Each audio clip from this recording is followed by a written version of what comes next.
In today's photo deconstruction, I'm going to take you behind the scenes of a creative beauty shoot. And in this shoot, I use a lot of creative tools, from the Westcott optical spot to red gels, star filters, and more. Hey everybody, Lindsay Adler here. One of the things that I strive to do is to make sure that I shoot regularly when there is no client. There is no boss. The entire purpose of the day of the shoot is to create beautiful images.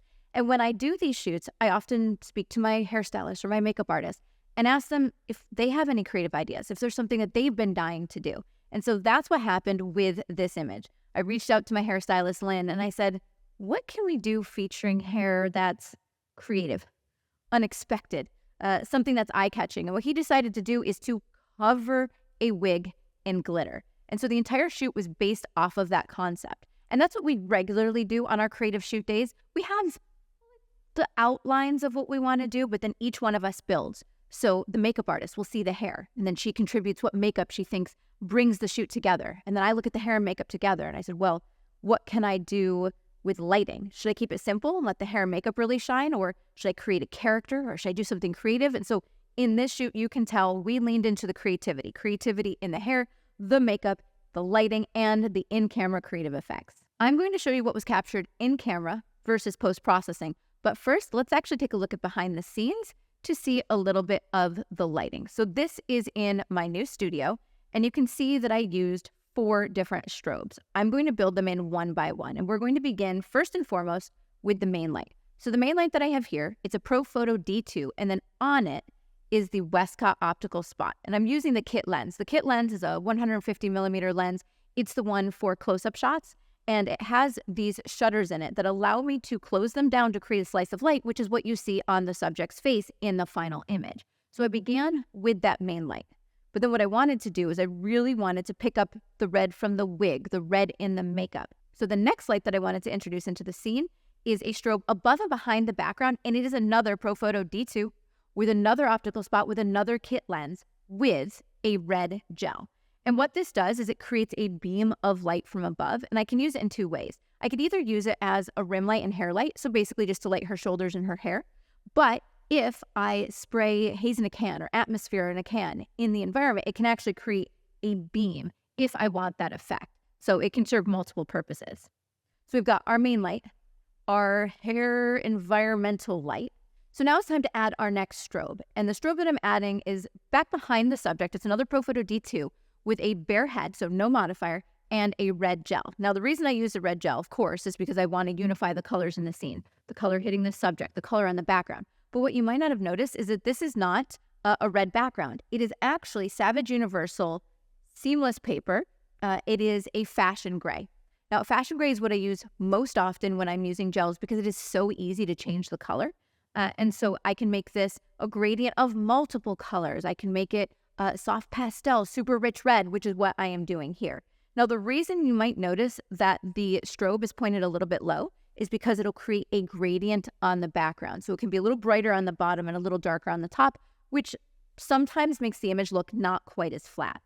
All right, so far we have 3 strobes. Our main light, the light from above as a hair light and shoulder light, and then we have a background light. So there's 1 more strobe. That gives us a total of 4. And my final strobe is actually over here in the corner. You can barely see it. It is a beauty dish with a grid, and then in it is a red gel. So this is our fill light.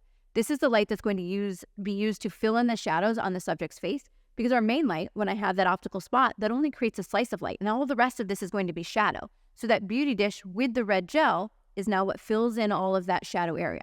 If gels are new to you, if this is something that you're not familiar with, you'll definitely want to check out my class, The Magic of Gels, because I go through this entire concept, how to create saturated color, how to control where the color appears, how to change the color of a background. So you'll definitely want to check that out as well.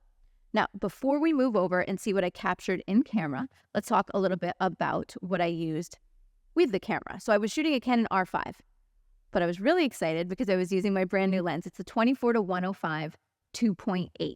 And so if you follow me, you know that I use the 24-105 all the time, but traditionally it has been the 4.0.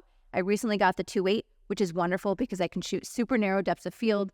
I have a wide range of focal lengths, and it is super sharp.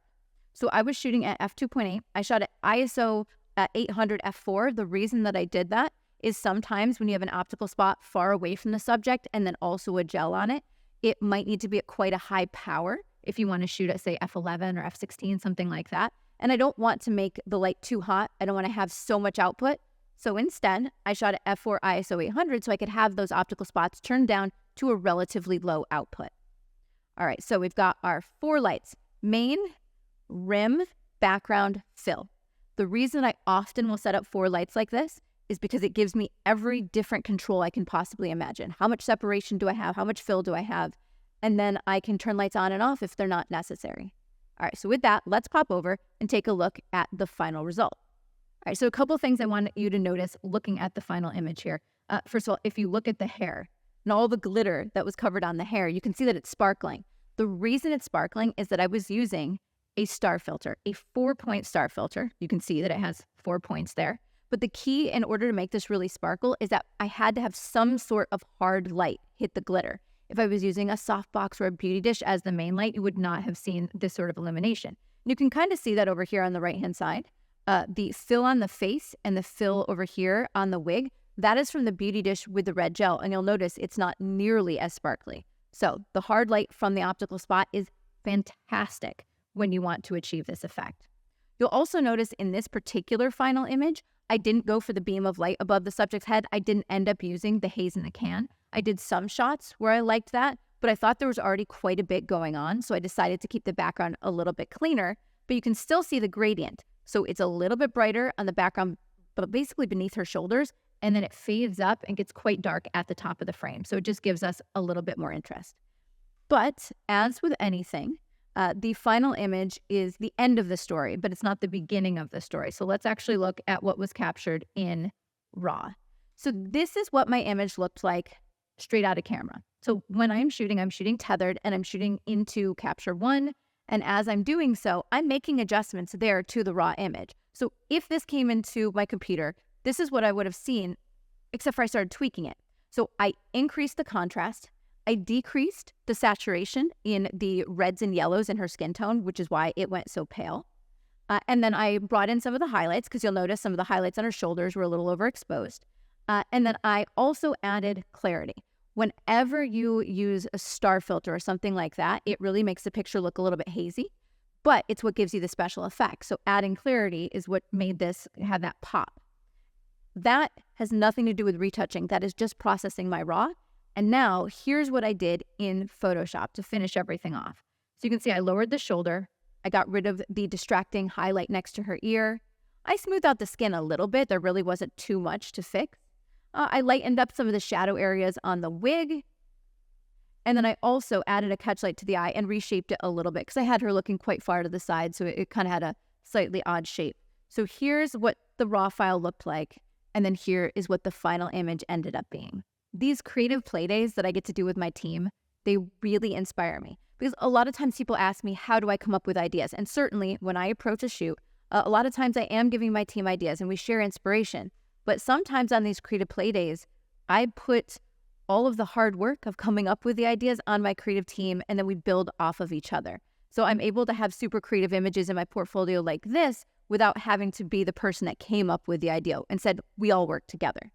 Now, if you want to learn more about this type of lighting and this type of creativity, I recommend you check out a couple of things. First of all, I mentioned the magic of gels before, if gels are new to you. But if you want more advanced lighting techniques like this, I have so many different lighting recipe guides. One of them is dedicated specifically to the optical spot.